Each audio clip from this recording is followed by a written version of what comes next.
Hola a todos, el día de hoy vamos a hacer un repaso del curso de Literatura, Economía y Educación Cívica. En la primera pregunta nos dice, en el realismo peruano adquirió gran importancia un género literario a partir del cual se planteó la exposición y defensa de ideas o opiniones que se canalizaron a través del ejercicio de la crítica, la reflexión y la denuncia. Asimismo, se abordaron temas concernientes al pasado y principalmente al futuro del país.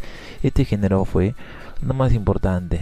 El género se refiere acá al realismo peruano y nos están preguntando sobre un género literario que es muy importante en el realismo peruano. Lo más importante es lo que hemos subrayado y simplemente tenemos que recordar que en el realismo peruano el contexto historiográfico es luego de la guerra con Chile y el máximo exponente en este realismo peruano era Manuel González Prada con su obra Páginas Libres. En esta obra es un conjunto de ensayos, conjunto de discursos, pero el género que más utilizan, digamos, estos escritores de realismo peruano para analizar la realidad peruana y también el proyecto que tenían ellos del Perú en el futuro, es el famoso ensayo. Y esta es la respuesta. Vamos a la siguiente pregunta. Y nos dice sobre los escritores y artistas románticos aspiraban a un mundo superior y a la realización de proyectos que los distanciasen de lo cotidiano. Bueno, para empezar nos están diciendo escritores y artistas románticos y que buscaban un mundo superior que se alejase de lo cotidiano.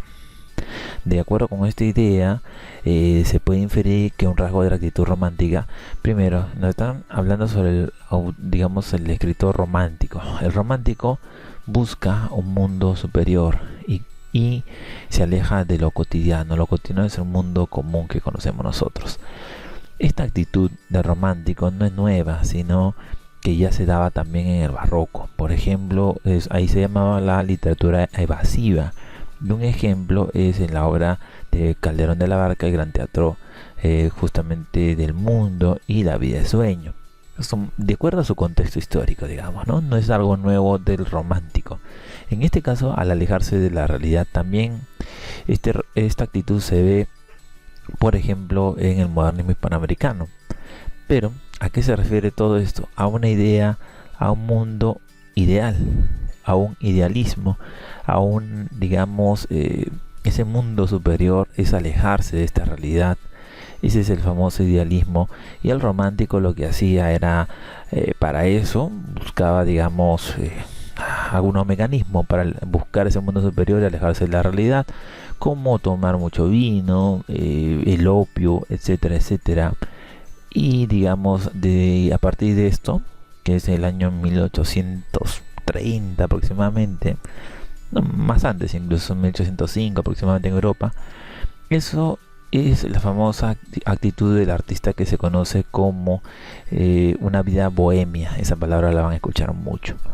Y hasta el día de hoy, normalmente se dice un artista, más aún cuando es joven, dice, bueno, se va de fiesta, toma mucho alcohol y dice lleva una vida bohemia. Pero no es nada nuevo. Vean ustedes que esto lo hicieron los románticos en el año 1805, más o menos, y tenía un porqué. Gracias a esto buscaban alejarse de la realidad para encontrar un mundo superior, y eso se llama el famoso idealismo. Vamos a la siguiente pregunta. Y bueno, ya estamos en el curso de economía.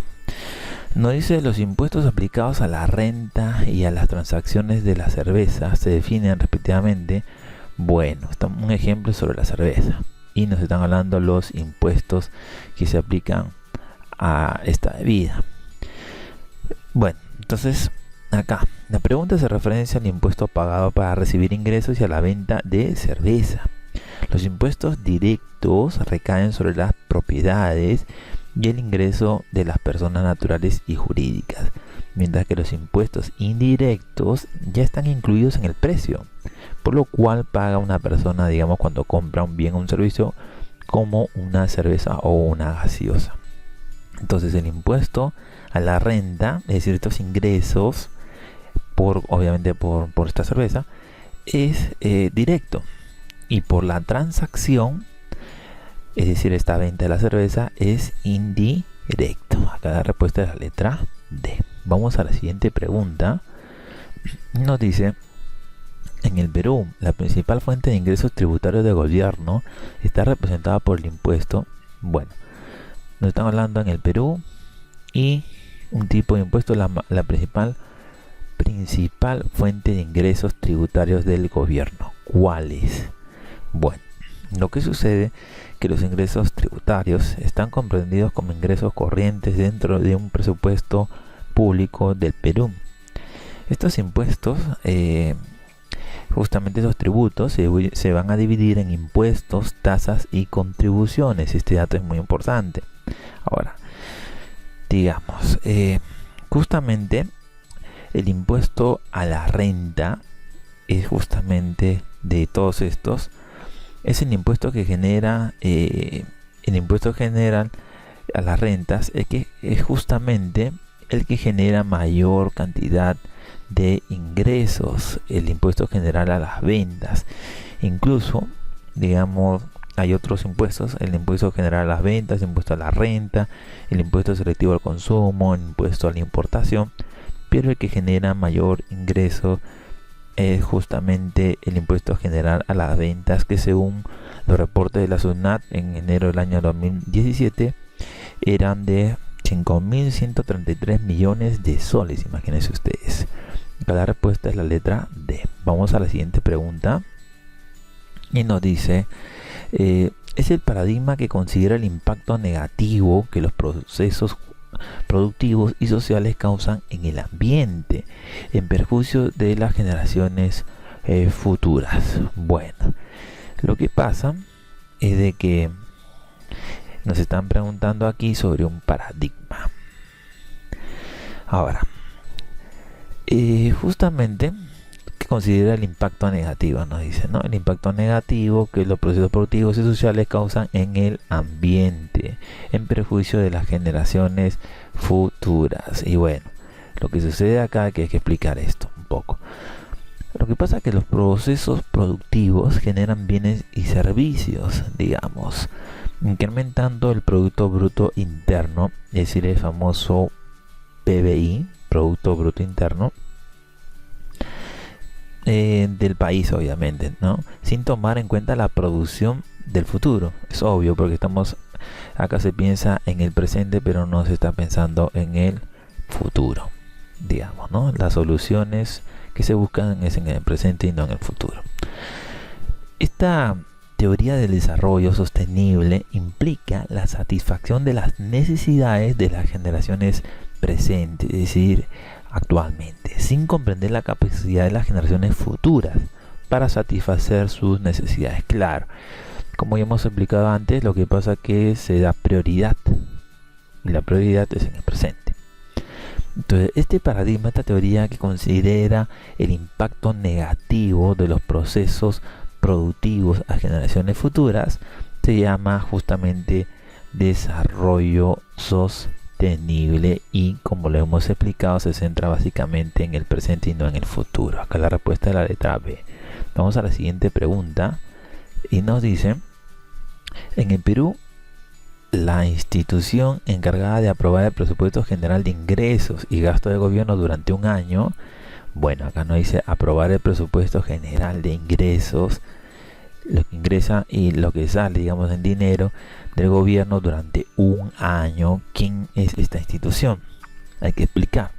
Para empezar, el presupuesto, este presupuesto es un documento en el cual se proyectan los ingresos y se van planificando los egresos del país para el próximo año, es decir, el dinero que ingresa y el dinero que tiene que salir, y todo eso se da en un documento. Es un proyecto para, obviamente, un año, para el siguiente año en el gobierno, digamos, ¿no? Y esto es elaborado por el Poder Ejecutivo. Pero quien aprueba este documento es el Congreso de la República. Entonces, acá la respuesta es la letra B. Vamos a la siguiente pregunta y nos dice, bueno, este es un ejemplo. Un joven chipivo, ya, ha logrado ingresar a la universidad pública una universidad pública de Lima. Ahora, según el mapa de pobreza, el lugar donde vivió hasta antes de sus estudios superiores calificó como extremadamente pobre, merced a su alto rendimiento académico de pregrado, es decir, antes de que ingrese a la universidad. En ese lugar donde vivía era extremadamente pobre, según, ojo, según el mapa de pobreza. Ahora, él logra ganar una beca de estudio de posgrado, es decir, para cuando termine la universidad, en una universidad ya de otro país, en este caso de Noruega. Vean ustedes este ejemplo. Ahora, el lugar donde residirá en los próximos años, es decir, cuando haya ganado esta beca de posgrado, durante los próximos 4 años, es en términos de calidad de vida opuestos a su ciudad natal. Claro que estaba calificado como extrema pobreza. Sin embargo, al comparar la magnitud de los bienes económicos con las necesidades ilimitadas que pueden satisfacer a las personas, él observa que ambas ciudades grafican un aspecto común.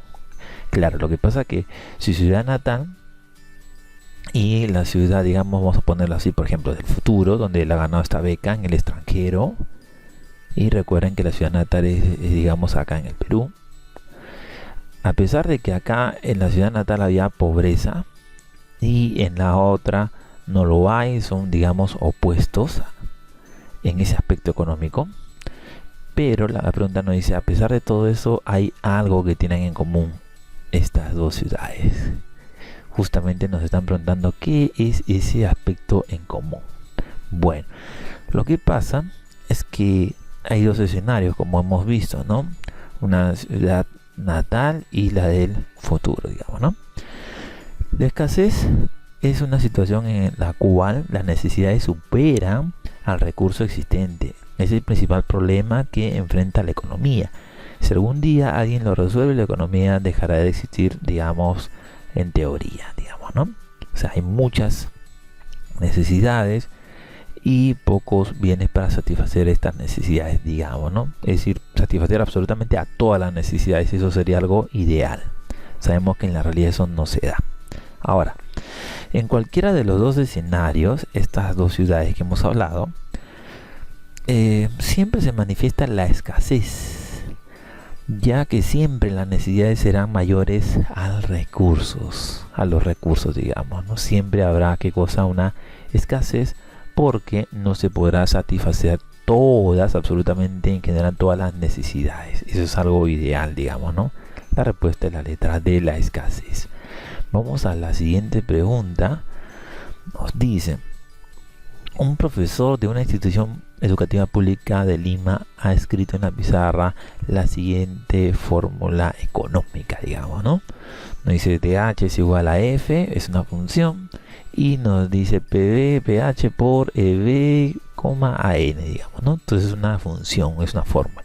Sus alumnos de quinta secundaria están informados acerca de la relación funcional, claro, porque estamos hablando de, esta es una función, entre el índice del desarrollo humano, DH, y el PBI por habitante, PBI, PH, digamos, ¿no? Así está representado. El nivel de esperanza de vida, EB, así está representado en la fórmula, y el nivel de analfabetismo, AN. Asimismo, los estudiantes saben que las asociaciones entre DH y BE, es decir, entre esto de acá y esto de acá, como es directa o inversa. Y esa es la primera interrogante. Y después entre esta y AN. Es decir, cómo se comportan, directa e inversa en ambos casos. Primero, la pregunta hace referencia a que el índice de desarrollo humano depende del PBI, ¿no es cierto? Es decir, el de acá, ese es el PBI por habitante. La esperanza de vida y el analfabetismo, estas son las tres variables, digamos, que están en esta función. Ahora, justamente el índice de desarrollo humano, DH, nos muestra las condiciones de un determinado territorio para que una persona se pueda desarrollar. Este índice de desarrollo humano, digamos, es como la tierra. Si este indicador es cercano a la unidad, sería como una tierra muy fértil, digamos, ¿no?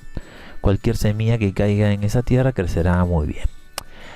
Ahora, un mayor PBI, es decir, justamente este PBI, Un mayor PBI per cápita y esperanza de vida generaría con una menor tasa de analfabetismo, es decir, entre estos dos estamos viendo la relación entre estos dos, el PBI y el analfabetismo, justamente generaría con una menor tasa de analfabetismo de adultos un mayor justamente índice de desarrollo humano. Vean ustedes. Entonces estamos viendo la relación entre estos tres elementos. Por lo tanto, se observa que el índice de desarrollo humano tiene una relación justamente directa con el PBI, con este de acá, que es directa. Mientras uno sube, el otro sube. Si el otro baja, el otro baja. A eso se refiere. Y mientras que con el analfabetismo, es decir, que con esta de acá tendrá una relación inversa. Claro, si uno, que es inversa, si uno sube, el otro baja. Ese es el detalle. Entonces acá la respuesta es la letra E, directa e inversa. Vamos a la siguiente pregunta y nos dice: durante el periodo de 1985 a 1990, estamos hablando ya del primer gobierno de Alan García Pérez, el gobierno otorgó a los agricultores, dice, de algunas regiones del país recursos del erario nacional con interés cero en la mayoría de los casos. Luego de identificarlos como grupo social de extrema pobreza, el objetivo económico del gobierno fue, en ese entonces, apoyar al trabajador del campo para la compra de semillas, fertilizantes y herramientas de uso agrícola.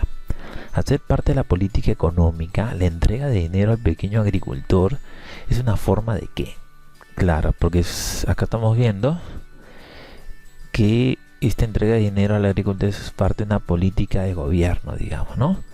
Pero una estrategia, digamos, del gobierno de ese entonces. Entonces, esto es lo que nos están preguntando aquí. ¿A qué se refiere esta política económica? Bueno, justamente la pregunta nos indica que se le ha otorgado un dinero, digamos, ¿no?, a los agricultores de algunos sectores del Perú en ese entonces, de 1985 a 1990. Ahora, a eso se refiere con el subsidio. Subsidio es una ayuda económica dada por el Estado, es decir, esto de acá, el subsidio. Justamente al dar recursos con interés cero en el periodo de 1985 a 1990 se da este subsidio, digamos, así se llama el término, bueno, en término técnico, digamos, económico, subsidio, la ayuda que da el Estado, la letra B. Vamos a la siguiente pregunta y nos dice: la familia Soriano está integrada por José, Carmen y sus dos hijos. Ahora, y digamos, y con el ingreso familiar pagan día a día la canasta de consumo. Bueno, la composición de la canasta es por supuesto variada y en los meses de julio y diciembre abundante, es decir que hay mucho, abunda, digamos, ¿no? En otras justamente palabras, la cantidad de bienes y servicios que adquiere la familia Soriano revela su capacidad adquisitiva. ¿Cómo se llama esta capacidad adquisitiva de esta familia que varía, digamos, ¿no? Es un ejemplo, digamos, ¿no? Bueno, justamente el salario real es lo que expresa la capacidad adquisitiva del salario nominal. ¿Qué es esto? Es decir, que el salario real muestra la cantidad de bienes y servicios que se pueden comprar con el salario nominal que uno reciba. Entonces, José y Carmen, con su ingreso, es decir, ese salario nominal, tienen una capacidad adquisitiva llamada justamente salario real. Y esa es la respuesta, la letra A, un salario real.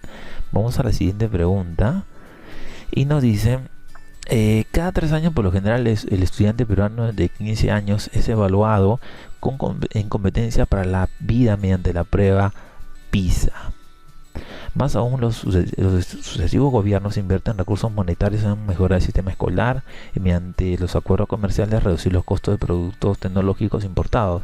Así el país tendrá en el futuro una ventaja competitiva porque también se obtiene un trabajo, del trabajo se obtiene un incremento en su en este justamente nos están preguntando qué se obtiene, digamos, ¿no? De este trabajo. Bueno, lo que sucede que hay que explicar un poco esto. Esta pregunta nos dice, o básicamente hace referencia a invertir recursos en mejorar la educación, digamos, ¿no? Y digamos, esto se refiere al hablar de una ventaja competitiva, que hace referencia a dos conceptos que son muy importantes. ¿Cuáles son? Liderazgo en costo y diferenciación. Ahora, la eficiencia es la mejor combinación de los elementos que se dispone, es decir, hacer las cosas por lo cual los costos serán los menores. En pocas palabras, es más eficiente aquel que tenga los menores costos. Entonces, todo va a conducir a que nuestra ventaja competitiva será por el lado de los costos. En otras palabras, la eficiencia. La letra B es la respuesta. Vamos a la siguiente pregunta, que nos dice: 5 empresas constructoras de viviendas familiares en el Perú han reducido a la mitad su plan de compra de mezcladoras de cementos de 1 tonelada de capacidad. Ahora, la contratación de las inversiones de la firma es gradual, empezó en 2014 y a la fecha el proceso sigue su curso. La pregunta es: ¿cuál de los siguientes eventos es el causante probable de la decisión adoptada por los empresarios? Bueno, lo que sucede es de que esta pregunta nos hace referencia a la reducción de las inversiones, y la tasa de interés es el precio del dinero. El incremento de dicha tasa, ¿qué significa? Que sube la tasa de interés pasiva pagada por los bancos. Esto va a generar que aumente los ahorros, ya que el banco les pagará obviamente más. También se va a subir la tasa de interés activa cobrada por los bancos. Esto va a generar que la gente y las empresas pidan menos dinero a los bancos, porque estos cobran más por los préstamos. Entonces, al pedirse menos dinero prestado, bajaría el consumo y la inversión. En pocas palabras, las inversiones están bajando, ya que es más caro pedirle dinero prestado. Entonces, esto se refiere al aumento en la tasa de interés. La letra D. Vamos justamente ahora a las preguntas de curso de educación cívica. Una numerosa familia procedente de Ayacucho ingresa a un refinado restaurante ubicado en el distrito de San Isidro, propiedad de un chef reconocido internacionalmente, y solicita servicios de mesa. Sus pedidos son ignorados reiteradamente por los dependientes del establecimiento. Transcurre un lapso de tiempo considerable y el administrador del restaurante les comunica que no pueden ser atendidos al haberse agotado sus reservas de productos. La referida familia protesta airadamente, alegando que en las otras mesas los clientes son atendidos sin ningún problema. ¿Qué garantía constitucional pueden utilizar los afectados frente a este acto que vulnera sus derechos fundamentales? Bueno, lo que sucede que acá se refiere a la famosa acción de amparo. Esta de acá. A la acción de amparo. Ahora hay que explicar. La acción de amparo protege el derecho de igualdad y de no ser discriminado por razón de que de origen, de sexo, de raza, de orientación sexual, de religión, opinión, condición económica, social, idioma o de cualquier otra índole. Entonces, ante esta discriminación, la familia puede interponer una acción de amparo. Y la respuesta es la letra D. Vamos a la siguiente pregunta. Nos dice: el Consejo Municipal de la Ciudad de Trujillo, como una respuesta inmediata a la incontenible ola de actos delictivos que afectan a esa ciudad, proponen que a través de una ordenanza municipal se autorice al personal de serenazgo a portar armas no letales. Esta norma tiene que ser aprobada mediante, bueno, lo que sucede es de que esta norma tiene que ser aprobada por un referéndum. Esto de acá, por un referéndum. Pero hay que explicar justamente lo que sucede, que este referéndum es el principal instrumento de la democracia directa, que permite al pueblo participar en un proceso de decisión. Por ejemplo, el artículo 32 de la Constitución Política del Perú muestra que se pueden someter a referéndum la aprobación o no de las ordenanzas municipales. Acá la respuesta es la letra A. Vamos a la siguiente pregunta y nos dice: que las múltiples manifestaciones culturales que se realizan en todas las regiones de Perú, que involucran la música, el canto, la danza, la artesanía, la gastronomía, entre otras, conforman una muestra de las expresiones tradicionales y costumbristas de nuestro país. ¿Esta es una muestra de qué? Bueno, simplemente es una muestra de una diversidad cultural. Es decir, que no hay una sola expresión, sino son varias distintas expresiones culturales que se combinan en nuestro país. La respuesta A es la respuesta en este caso. Y vamos a la última pregunta. Nos dice, por ejemplo, un connotado representante de un partido político con mayoría en el Congreso que purga sentencia en el penal Piedras Gordas, es decir, que está preso por los delitos de homicidio simple y rebelión, la misma que finalizará el año 2023. Pero, vean ustedes, su pena termina en el 2023. Pero sí se decide postularse como congresista de la República en las elecciones de 2021. Es decir, él quiere postular al Congreso, pero su condena recién termina en el 2023. Su decisión es compatible con lo establecido constitucionalmente, es decir, si puede o no, según las leyes peruanas, postular, digamos, digamos, al cargo de congresista, si todavía sigue en prisión. Por ejemplo, la sentencia de pena privativa de libertad, porque recuerden que todavía él está preso y sale el 2023 según esta pregunta.